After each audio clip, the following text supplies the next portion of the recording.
Hey Abecedarians, I'm going to give a quick review of week 15 new grammar. So for math, we're doing metric measurements, and it's going to be to the tune of Twinkle, Twinkle Little Star. So 10 millimeters equals 1 centimeter. 100 centimeters equals 1 meter. 1,000 meters equals 1 kilometer. These are your metric measurements. Millimeters, centimeters, meters, and kilometers. And I'm going to bring a ruler to class, and we are going to talk about, we're going to look at each of these things. So these really, really, really small little lines are millimeters. And then where you see the 1 right there, that is 1 centimeter. And about 2 of these long rulers equals 1 meter. And 1,000 meters. So 2,000 of these equals 1 kilometer.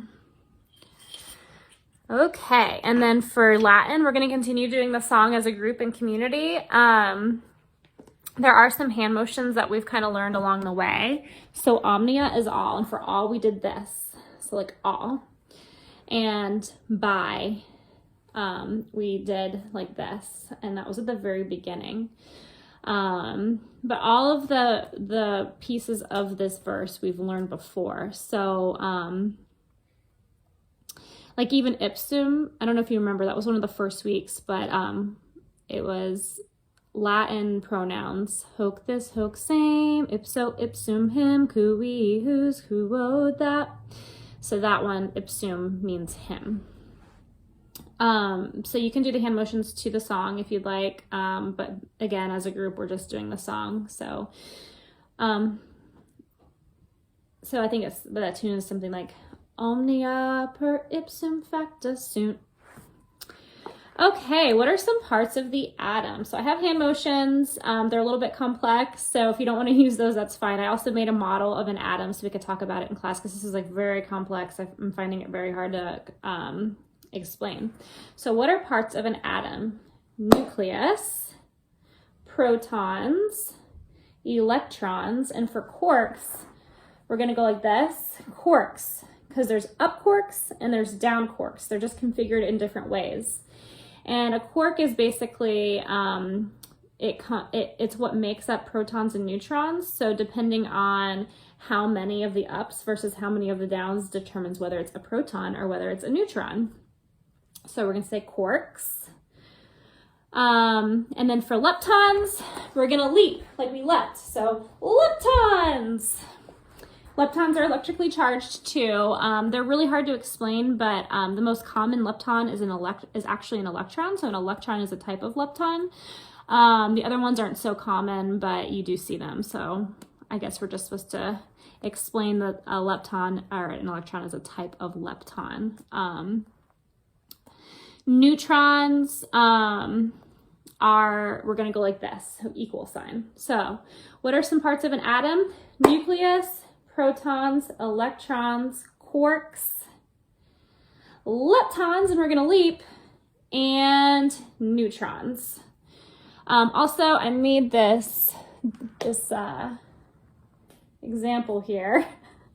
This is the nucleus. The white part is the nucleus.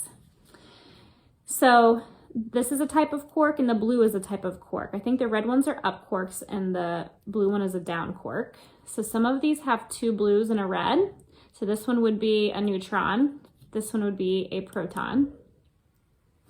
And these are the electrons. And typically they're just kind of flying around the atom really, really fast. And fast. In fact, so fast you can't even see it.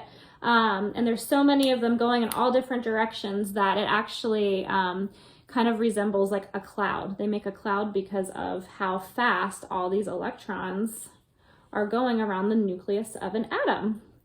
And an electron is negatively charged, and it is a type of lepton. Okay.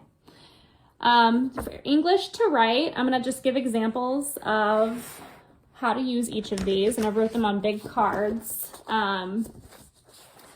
And so I'm going to say, do you think to make these cards, do you think to write them was very hard? So I'm just going to use examples. So do you think to write this was hard? Or how about, I write. So I'm writing, I write. Okay. Or I could give it to somebody else and I could say he write or he writes. And where do my writes go? It's in here somewhere. So I could say he writes, and so they write. And then, oh,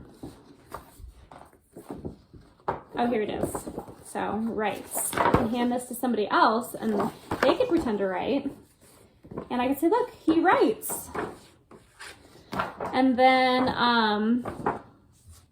for wrote, I could say, who wrote this? Do you think it was me? Did I write this? So I wrote it, didn't I? Like it's in the past. I already wrote it. And then I could say, what am I doing right now? And the answer is, I'm writing. And then someone could say, can I help you write that? And I could say, I'm sorry, but it's already been written. It's already done. It's already been written. I'm going to set this up as hopscotch actually too. And so they're going to kind of hop from one word to the next. So they're going to go and they're going to chant as they do it. So it's going to be to write, and they're going to jump on the word to the card to write. And then there's 2 cards for the next one, which is write and writes. And so either leg will go on those words. So write, writes, and then their legs will go back together and they'll be wrote, and then back together, writing, and then written. So it's just going to be kind of like a hopscotch, and they're going to chant as they say the words. Okay, so for timeline, so for Japan's isolation, we're going to go Japan's isolation. And then for Jamestown and Plymouth Colony founded, we're going to go Jamestown and Plymouth Colony founded.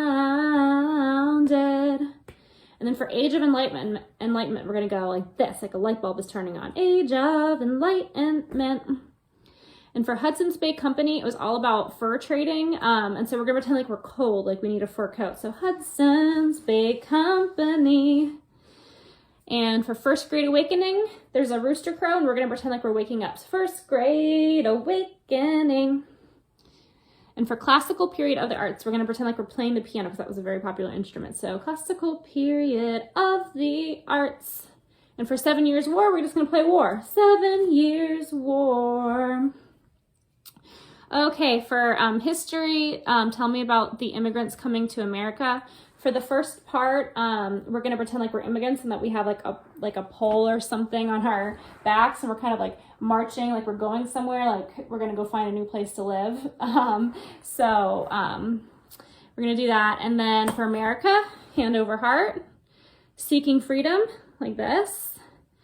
And then there's these little cha-chings in there, and for the cha-chings, we're going to go like this, cha-ching. And then the opportunity to increase their personal wealth. All right, so let me play it. Week 14. Week 14. Tell me about tycoons. Oh no, this is the wrong one. Week 15. Tell me about immigrants coming to America. From 1820 to 1930, more than 37 million immigrants came to America, seeking freedom and the opportunity to increase their personal wealth. From 1820 to 1930, more than 37 million immigrants came to America, seeking freedom and the opportunity to increase their personal wealth. From 1820 to 1930, more than 37 million immigrants came to America, seeking freedom and the opportunity to increase their personal wealth. Okay. So then for geography, we're going to point to them as we sing a little tune. It's to the tune of Father Abraham. So it's going to go like this. The United States has 5 Great Lakes. Lake Huron, Lake Ontario, Lake Michigan, and Lake Erie, and Lake Superior. The United States has 5 Great Lakes. Lake Huron, Lake Ontario, Lake Michigan, and Lake Erie, and Lake Superior. And that's it. See you next Monday.